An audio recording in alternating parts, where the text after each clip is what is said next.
स्वागत करता हूं अपने इस YouTube चैनल पर। और हम लोग पढ़ रहे हैं पार्ट दूसरा, जो कि 10वीं कक्षा के विज्ञान का है। चलिए कुछ और महत्वपूर्ण बातें इससे जुड़ी हुई, इस पार्ट से जुड़ी हुई करते हैं। तो शुरू करते हैं। और आज हम लोग सीखने वाले हैं pH स्केल के बारे में। क्या? pH स्केल के बारे में। तो ध्यान दीजिए, इसके नाम में स्केल छुपा है। और स्केल बिल्कुल ये वैसा ही स्केल है जैसा स्कूल में हमारे पास स्केल होता है, वो प्लास्टिक वाला। ये भी कुछ उसी प्रकार का है, बट थोड़ा सा अलग है। क्यों? क्योंकि इसका थोड़ा काम अलग है, क्योंकि इसका ये pH लगा हुआ है। तो pH स्केल दिखने में बिल्कुल वैसे ही, ठीक है ना। अब pH स्केल क्या होता है? तो ये एक ऐसा स्केल है जो अम्ल और क्षारक की, क्या ये pH स्केल एक ऐसा स्केल जो अम्ल और क्षारक, अब क्षार यहाँ पर क्षार है, यहाँ पर क्षारक है। देखिए आपकी पाठ में क्षारक नाम है, बट मैंने क्षार कर दिया है। क्षार क्या? जो घुल जाता है, क्षारक जो घुलता नहीं है। तो देखिए pH स्केल एक ऐसा स्केल जो अम्ल और क्षारक की क्या बताए? क्षमता को दर्शाए, या क्षमता बताए। क्या बताए? उसकी क्षमता बताए। मतलब pH स्केल एक ऐसा स्केल जो किसी भी विलयन, किसी भी अम्लीय विलयन या क्षारीय विलयन की क्या बताता है? क्षमता, ठीक है ना, प्रबलता बताए। या फिर हम कहें यानी कि अम्ल का अम्लीय गुण दर्शाए, क्षार का क्षारीय गुण बताए कि वो कितना ज्यादा अत्यधिक अम्लीय है या कितना ज्यादा अत्यधिक वो क्या है? क्षारीय को दर्शा रहा है। तो ये जो क्षमता बताता है, इस प्रकार के ये जो नापता है, ये कौन करता है? ये स्केल करता है। और ये स्केल कौन सा है? pH स्केल है। कौन सा है? pH scale. ध्यान दीजिएगा। तो चलिए, तो ये किसका अर्थ है? pH का। अब ये कैसे करता है? तो चलिए ध्यान देते हैं। मान लीजिए ये एक स्केल है और ये स्केल कोई और स्केल नहीं है, pH स्केल है। तो pH स्केल में कुछ इस प्रकार से नंबर दिए गए हैं, 1 2 3 4 5 6 7 8 9। तो क्या लंबा जाएगा, कोई बात नहीं, थोड़ा बड़ा कर लेते हैं। 10 11 12 13 और 14। 10 11 12 13 14। तो एक स्केल है जिसमें संख्या 1 से लेके 14 तक दी हुई है। और ये संख्या जो है, ये इस संख्या के माध्यम से हमें पता लगता है, वो pH का मान बताता है। और उस pH के मान से हमें पता लगता है कि वो अम्ल है कि क्षारक है। कैसे? तो ध्यान दीजिए, अगर मान लीजिए आपके pH का मान 7 है। कैसा है? 7 है, ठीक। तो इसको हम बोलते हैं उदासीन। क्या बोलते हैं इसको? उदासीन। यानी कि अगर pH का किसी विलयन को, किसी स्केल को हम किसी विलयन में डाला और उसका मान 7 दर्शा रहा है, अगर 7 दर्शाता है तो वो उदासीन है। यानी कि ना वो अम्लीय गुण है उसके अंदर, ना ही वो क्षारीय गुण है। और इसका अगर हम क्या बात करें, उदाहरण की बात करें, तो इसमें आता है शुद्ध जल, शुद्ध रक्त नहीं, सॉरी गलती से लिख दिया ऐसे। शुद्ध जल जो होता है उसका मान भी 7 होता है, ठीक है। अगर pH का मान क्या हो? pH का मान, सॉरी गलती हो गई, pH का मान क्या हो? 7 से, ठीक है ना, क्या हो? 7 से छोटा हो। क्या हो? pH का मान अगर 7 से छोटा हो तो वह अम्लीय गुण दर्शाएगा। क्या दर्शाएगा? अम्लीय गुण दर्शाएगा या अम्लीय प्रबलता बताएगा।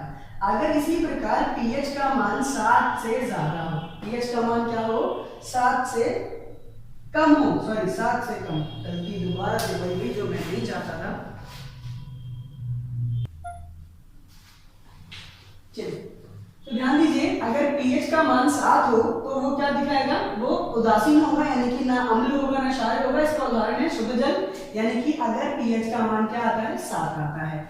अगर मेरे pH का मान 1 से 7 के बीच में है, ठीक है, 1 से 7 के बीच में है या 7 से 14 के बीच में है, ठीक है।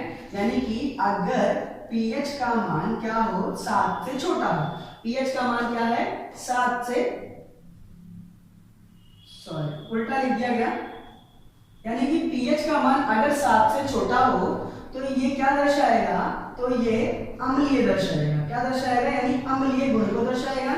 अगर pH का मान 7 से ज्यादा होता है तो यह क्षारीय गुण को दिखाएगा। किसको दिखाएगा? क्षारीय प्रबलता को दर्शाएगा। यानी कि अगर pH का मान 1 से 7 के बीच में हो तो वो अम्ल को दर्शाता है, 7 से 14 के बीच में हो तो वो क्षार दर्शाता है। जितना ज्यादा ये 1 2 यानी कि जितना ज्यादा ये कम होगा, यानी 1 2 3 4 जितना ज्यादा कम pH का मान आएगा वो उतना ज्यादा अत्यधिक अम्लीय गुण को दर्शाएगा। जैसे कि अगर हम बात करें तो हमारा जो नींबू होता है, नींबू जो हमारा नींबू है वो क्या है, अम्ल है। और हमारा जो नींबू होता है उसका जो pH का मान है वो 2.2 होता है। कितना होता है, 2.2 होता है।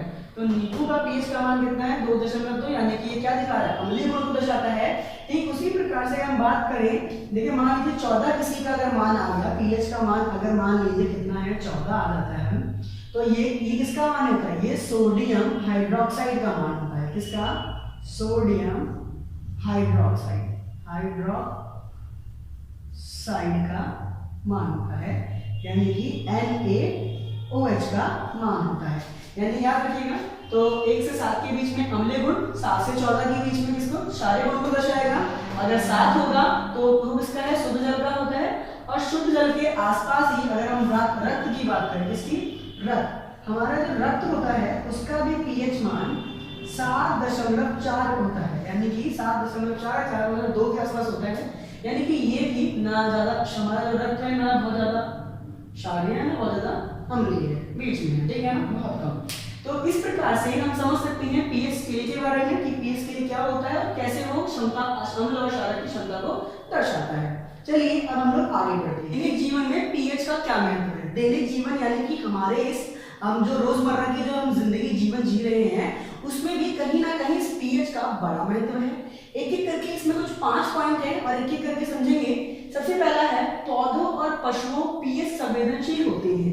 ये क्या है, तो ध्यान दीजिए, जितने भी पौधे या पशु हैं, यानी कि अगर हम बात करें जानवरों की या बड़े पेड़ पौधों की, हम अपनी बात करें तो इनका जो शरीर है वो 7.0 से 7.8, यानी कि अगर pH का मान इसके बीच में है तो हम उनका शरीर सही ढंग से कार्य कर पाता है। अगर किसी कारण इस pH का मान इससे ज्यादा बढ़ जाए या इससे घट जाए तो उनका शरीर सही ढंग से कार्य नहीं कर पाता, वो प्रभावित होते हैं।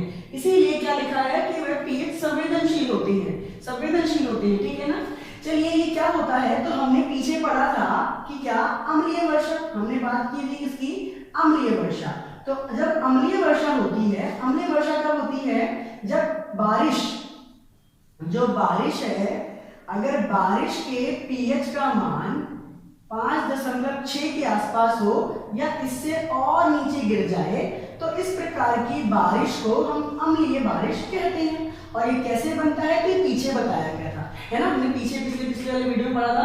तो जब ये बारिश क्या करती है, पेड़ पौधों पर या फिर ये बारिश का पानी नदियों में बहता है तो उसमें रहने वाले जीव और जो पेड़ पौधे हैं प्रभावित होते हैं, उनका जीवन ग्रस्त हो जाता है, मतलब कहीं ना कहीं वो सही ढंग से जी नहीं पाते और कहीं ना कहीं ना तो हम कहें तो मर जाते हैं, मिट्टी को प्राप्त कर लेते हैं।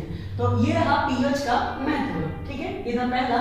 इसी प्रकार से हम बात करते हैं मिट्टी का pH। अब मिट्टी का pH क्या है, तो जो मिट्टी है, अब हमारी मिट्टी कैसी होनी चाहिए, हमें उपजाऊ मिट्टी चाहिए। कैसी चाहिए, उपजाऊ मिट्टी। क्यों चाहिए उपजाऊ मिट्टी, क्योंकि हम फसल उगाएंगे, उपजाऊ नहीं होगी तो फसल कैसे होगी, तो फसलों को उगाने के लिए मिट्टी चाहिए। तो मिट्टी का जो pH है वो भी मान अलग अलग मिट्टी में अलग अलग होता है। कहीं पर उसका मान बराबर होना चाहिए, ना अम्लीय ना क्षारीय, कहीं पर क्षारीय होना चाहिए, कहीं पर अम्लीय होना चाहिए। तो अलग अलग प्रकार की मिट्टी में जो किसान होते हैं अलग अलग प्रकार क्या करते हैं, अगर मान लीजिए कहीं पर pH कम है या ज्यादा है तो उस हिसाब से उसमें वो अम्ल या क्षारीय मिलाते हैं और उसको बराबर किया जाता है, ठीक है ना, उपजाऊ बनाने के लिए। ठीक है, ये था दूसरा। अब हम बात करते हैं हमारे पाचन तंत्र का pH। अब हमारे पाचन तंत्र का pH का क्या अर्थ है, तो जो हमारा पाचन तंत्र है, पाचन तंत्र यानी कि जब हम भोजन को ग्रहण करते हैं तो उसे पाचन करते हैं। तो जो हमारा अमाशय है, क्या, अमाशय, ठीक है ना, तो हमारा अमाशय यानी कि हम कहें पेट, सरल शब्दों में समझे तो पेट, तो हमारे पेट में HCl अम्ल क्या होता है, उत्पन्न होता है। और ये अम्ल क्यों उत्पन्न होता है, तो भोजन के पाचन में सहायक होता है। तो मान लीजिए हमने भोजन अत्यधिक कर लिया, उस केस में HCl जो अम्ल है वो भी अत्यधिक उत्पन्न होगा और जब ये अत्यधिक उत्पन्न होता है तो हमारे पेट में हमें क्या हो जाती है, एसिडिटी हो जाती है। क्या हो जाती है, एसिडिटी, ठीक है ना, एसिडिटी हो जाती है। क्या हो जाती है, एसिडिटी। एसिडिटी यानी कि हमें बदहजमी कहें तो ऐसा हो जाता है, ठीक है, ज्यादा खाने में से लोगों को प्रॉब्लम जाती है ना।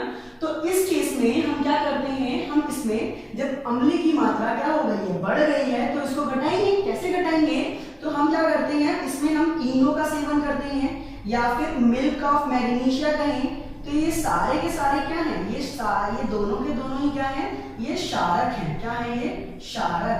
तो इस प्रकार क्षारक इस अम्ल में मिलाकर क्या करते हैं, उदासीन अभिक्रिया होगी, यानी अम्ल शांत हो जाएगा। तो पेट में जो एसिडिटी बनी है वो क्या हो जाएगी, वो खत्म हो जाएगी। तो ये था हमारा पीएच कौन सा, तीसरा। अगला हम करते हैं पीएच परिवर्तन के कारण दंत क्षय। अब पीएच परिवर्तन यानी हमारा जो मुंह है, यानी हमारा जो क्या है, मुंह। अब हमारे मुंह का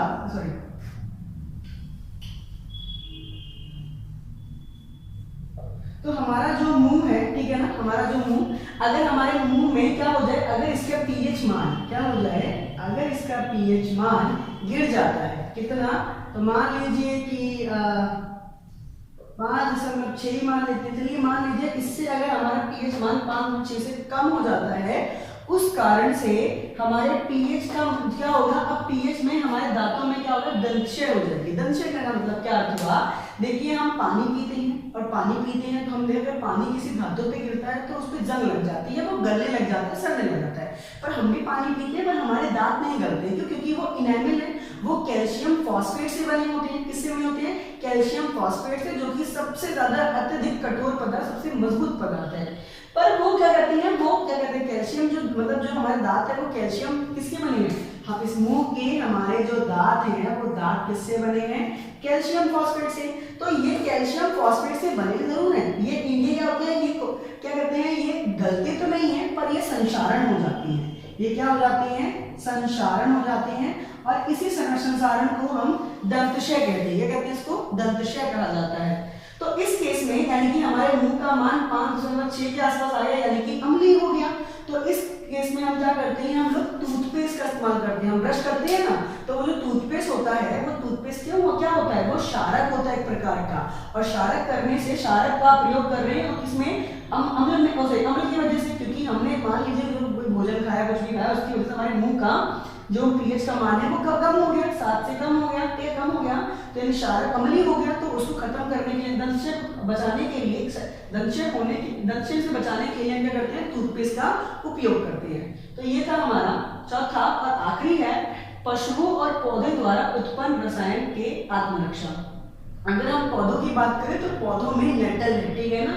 नेटल एक ऐसा वृक्ष है जो अपने बचाव के लिए मिथेनॉइक अम्ल का उपयोग करता है, यानी कि अगर हम छुएंगे तो वो हमें डंक मारेगा। इसी प्रकार से मधुमक्खी के डंक मारती है अपनी सुरक्षा के लिए, तो उसमें भी क्या होता है, उसके डंक में अम्ल होता है, और अपनी सुरक्षा के लिए वो क्या करती हैं, ये उत्पन्न करती हैं। रसायन का मतलब क्या हुआ, वहां पर अम्ल उत्पन्न करती हैं, जिससे हमें क्या होता है, जलन होती है। अगर उस जलन, जहां पर जलन हो रही है, अगर हम वहां पर क्या लगाएं, क्या अगर हम क्षारक का उपयोग करें, इसका क्षारक का उपयोग करें, तो हम क्या कर सकते हैं, उस जलन को खत्म कर सकते हैं, ठीक है ना। तो इस प्रकार से ये हमारे दैनिक जीवन में पीएच का महत्व है, ठीक है। आशा करते हैं आपको पसंद आया होगा, समझ में आया होगा, और जैसा भी लगा तो प्लीज आप कमेंट करके जरूर बताएं मुझे। धन्यवाद।